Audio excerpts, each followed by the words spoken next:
The United States versus Billie Holiday. Obviously, back in the '70s, Diana Ross earned a Best Actress nomination playing Billie Holiday in Lady Sings the Blues.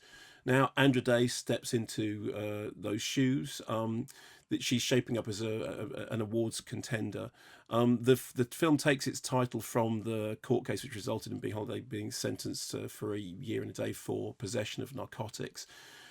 She said, the case was called the United States versus Billie Holiday, and that's exactly how it felt. And the film then basically paints this portrait of Harry Anslinger, who is this kind of war on drugs bureaucrat from the Federal Bureau of Narcotics, who decides that he wants Billie Holiday to be got, and he has heard that she is a narcotics user, so therefore he sets an agent, Jimmy Fletcher, on her trail. But he's not really interested in drugs. What he's interested in is taking her down because he doesn't want her singing Strange Fruit, which has become this kind of lightning rod for civil rights activism and awareness. Here is a clip. I cut Strange Fruit. No, Joe, I want to sing the damn song, all right? The club advertises it. People pay good money to come here and hear me sing it. I've told you 100 times, people in high places don't want you singing that song. And I've asked you over 100 times, what people, Joe? What you looking at him for? I'm the one pays you. The government. Yeah, the government. People like your buddy Anslinger, right? With it with that, huh? The song means a lot to me, Joe. Miracle wrote it. Call me. All right, come on. I don't care, all right? It's important to me. You ain't singing that song. I sing it I want.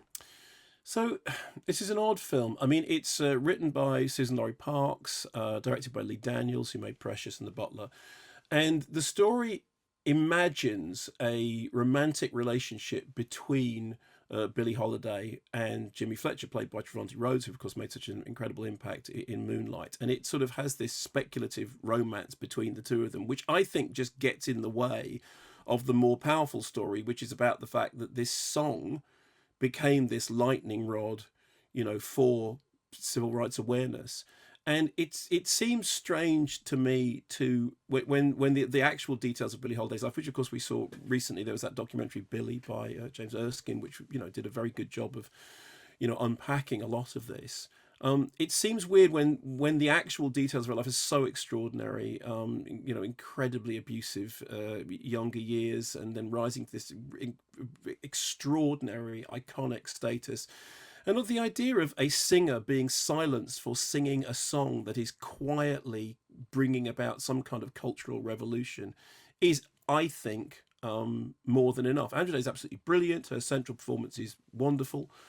Stylistically, the film is very Lee Daniels. It's very kind of all over the place. It's like throw everything at the screen and see what sticks. So it kind of swerves between hallucinogenic sequences and audacious musical sequences, and it looks like that there's a whole bunch of competing elements, which in the end I think muddy the story. So very good central performance, some great production design, a kind of editing technique moving between black and white and color that reminded me of The Night They Raided Minsky's.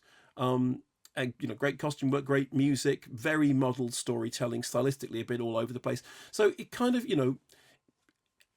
undisciplined, and in the foregrounding of this central kind of presumed romance, I that baffles me. I don't really understand why that happens, but Central for the Day is absolutely brilliant, and it is worth seeing for her. It's available from the 27th, I think it's tomorrow, on Sky Cinema.